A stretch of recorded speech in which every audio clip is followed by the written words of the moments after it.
Imagine finally buying your dream home. You spend years saving for it, comparing neighborhoods, floor plans, mortgage rates. You picture birthdays in the backyard, family dinners in the kitchen, your children growing up inside those walls. Then, just before you get the keys, the builder tells you something almost nobody wants to hear. If everything goes well, this concrete should last a very long time, but one day it will crack. At first, it's barely visible. A thin line across a wall, a tiny split in the driveway, nothing worth worrying about. Until rain finds it, winter freezes it, summer expands it, year after year, the crack grows a little more. Eventually, you're paying thousands to repair something that was supposed to last. Most of us never question it. Concrete cracks, buildings age. That's simply how the world works. Or is it? Now imagine asking that same question almost 2,000 years ago. You're walking through ancient Rome when you notice an engineer supervising a construction site. His hands are covered in white dust. You show him a picture of your brand new house. How long do you think it will last? He studies the photograph for a moment. He doesn't ask who built it. He doesn't ask how much it cost. He doesn't ask about the warranty. Instead, he silently points behind you. You turn around. The Pantheon, its enormous concrete dome, still stands exactly where Roman builders left it nearly 2,000 years ago. It has survived earthquakes, floods, wars, the collapse of an empire. Millions of visitors still walk beneath it every year. The Roman looks back at your photograph, then quietly asks, if your concrete is better than ours, why won't your house still be standing in the year 4000? You almost laugh. Modern engineering is better. Modern chemistry is better. Modern machines are better. So the answer should be obvious, shouldn't it? The Roman begins walking. Come. You follow him beneath the enormous dome. You think this story is about concrete. He smiles. I hoped you would. You place your hand against the ancient wall. It's cold, solid, almost unbelievably ordinary, not magical, not covered in gold, just concrete. So what's the secret, you ask? A better recipe? No. A lost ingredient?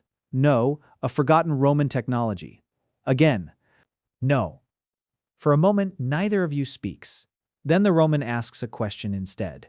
Why do you think we built this? To prove how powerful Rome was, you answer? The Roman gently places his hand against the wall. This morning, you asked me how long a building lasts. You asked the wrong question. You frown. What should I have asked? He looks directly at you.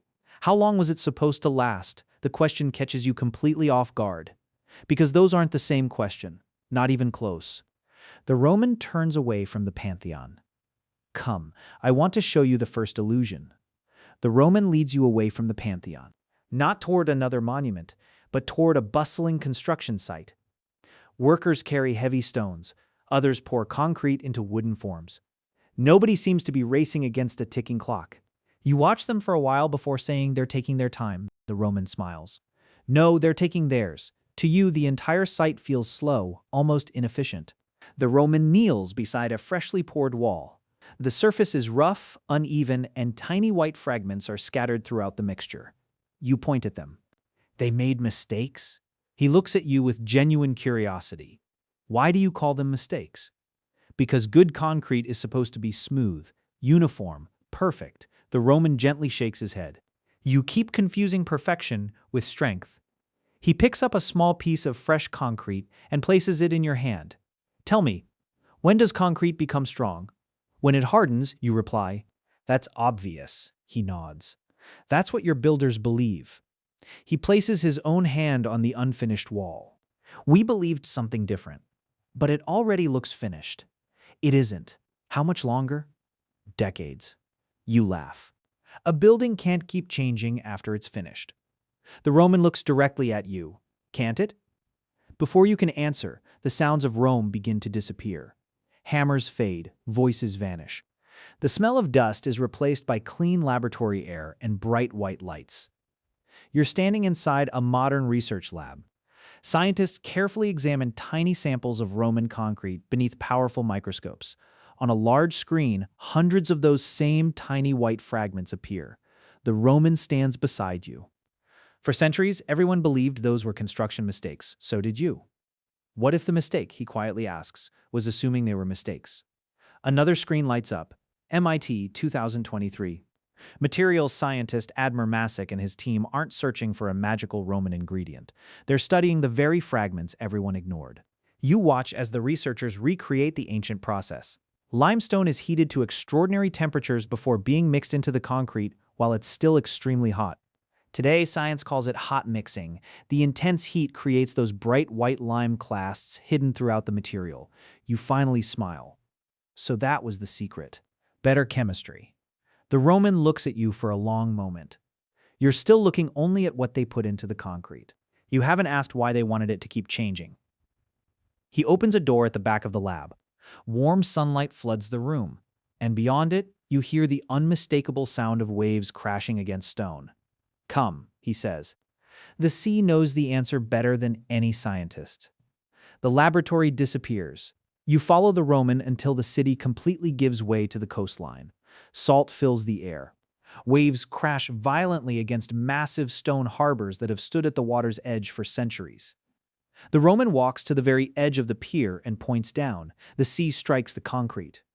Again and again, every day, every storm, for nearly 2,000 years. You smile, so this is where it finally started falling apart. Look again, the Roman replies. You lean over the edge. The surface is worn, but the harbor is fully intact, still protecting ships, still doing exactly what it was built to do. That shouldn't be possible, you whisper. The world shifts once more, pulling you into another research room. Maps cover the walls, and a new name appears, geologist Marie Jackson. She spent years studying Roman harbor concrete, expecting to discover how the seas slowly destroyed it. Instead, she found the opposite. Roman builders mixed a volcanic ash called pozzolana into their concrete. As seawater slowly moved through the material over centuries, it reacted with that ash. Tiny mineral crystals gradually formed inside the concrete, filling microscopic spaces and reinforcing the structure from within.